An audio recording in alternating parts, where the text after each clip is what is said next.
Hello and welcome to Mile High Reefers. My name is Scott Anderson, and today we're going to take a look at my 90-gallon. We're going to take a tank tour and see where we're at. So here's the wide angle of the 90-gallon. The lights that you see up on top are Odyssey lights that I purchased off eBay. They are two 250-watt metal halides running actinics for supplementation. The pumps are on the left and the right, and they are JBJ 1400 gallon per hour pumps. They relatively inexpensive pump, and so far have worked really well for me.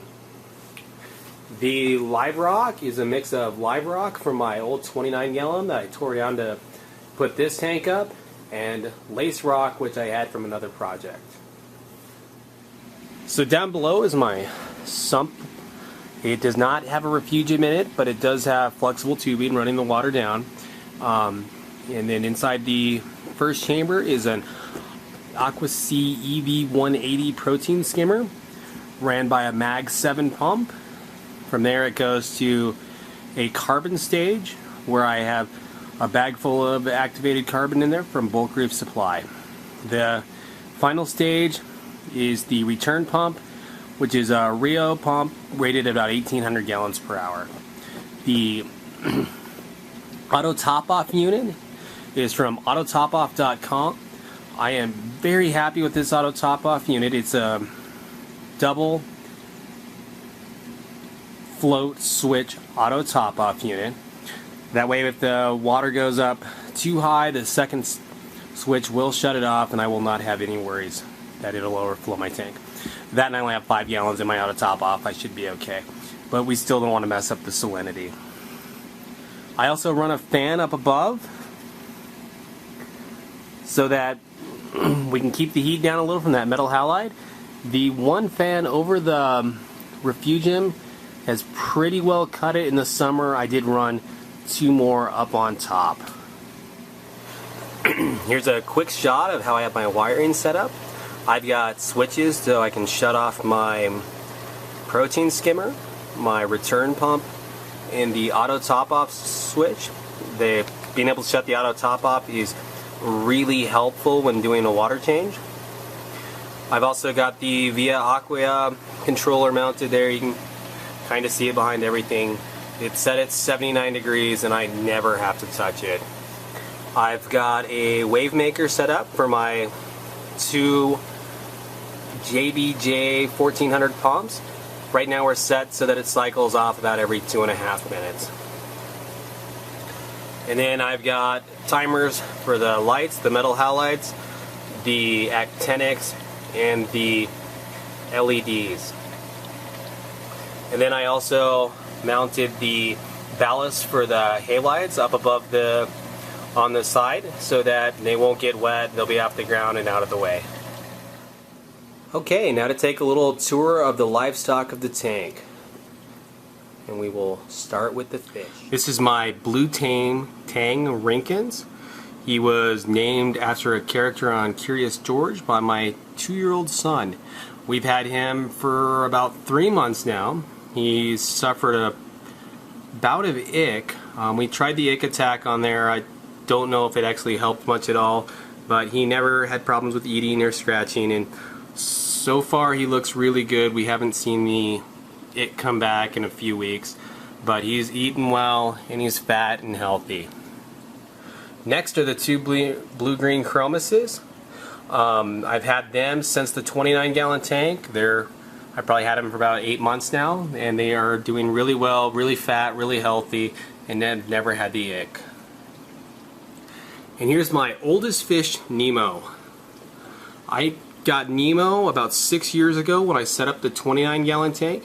He has been a great fish for 6 years, and I just love the clowns. And when we bought Rinkins, we got him a little friend. So we got another little clownfish, and I do not remember what my wife named him. Porch coral. I've had him for about a week. He is a really cool coral. I love how the tentacles kind of flow in the in the waves, and He's been eating really well, feed him mysis strip every day or two, and he's been doing really well. No problems at all with him. He's just an awesome little coral. This is my Colt coral. I've had him for about 2 weeks now. Got him at the local fish store. They actually just threw him in because I bought a bunch of other stuff. Really cool coral. He's doing really well right there. He's loving the light, loving the water flow. He's a little bit aggressive, and he's next to a hammer coral and a little SPS. So if he becomes a problem, we'll have to move him. But right now, he's doing really good. I think he's a really cool coral, and I'm very happy with him. My hammer coral, we just bought him the other day. He's been doing really well. You can see he's not fully extended, but he's doing pretty good. He's acclimating to the light and the water and all of that. He looks, to me, I think he's a little bit of a rarer coral. He's got that kind of pinkish color to him, where most of them are green. Got a pretty reasonable deal on this guy, so I hope he does well. I think he's a really cool coral. If you know anything about the rarity of this color, I'd be very interested, just because I haven't seen too many of them. So please feel free to let me know in the comments down below. A Galaxia, and we've got him just yesterday. He's a really cool coral. You can see he's starting to green up. He's actually like an LPS. He's a stony coral with polyps that come out. Really cool. He should grow out with, assuming I keep calcium levels and everything nice, and kind of cover the rock work around him. But it should be really neat to see him do all that. Little blue corals, I'm not sure exactly what they're called, but they look like little flowers on there. There must be some type of polyp, but they're a really cool coral. These are ones my wife just had to have, but they're a fantastic color. They look really neat. Don't know a whole lot about them, so hopefully they do well. There's another little piece of red coral on there. I'm not sure exactly what that is, but we'll watch that grow and see what it turns into. Zoa garden I'm starting. We got a few different species in there. We got some blues and some greens and oranges that you're kind of seeing in the middle. The browns up towards the top left were just thrown in, so we'll see how they do, if they color up at all. And then this little frag right here is the first frag I bought after getting my 29 ready for coral again.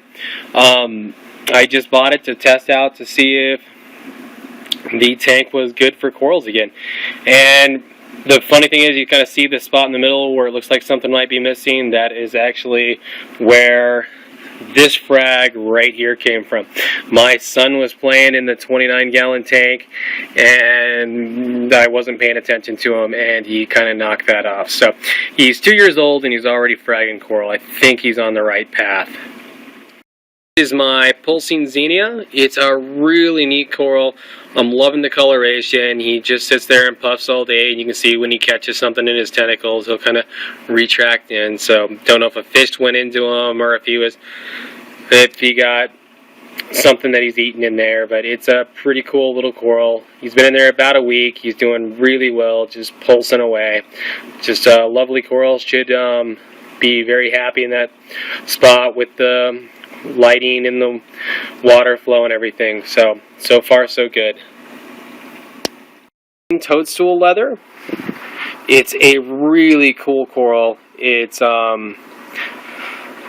little weird though, because it retracts and extends its polyps just kind of randomly throughout the day. Not quite sure what's going on there, but he appears to be doing well. He seems happy, but if you got any ideas why he would just randomly retract the polyps throughout the day, post them in the comments. I'd love to know.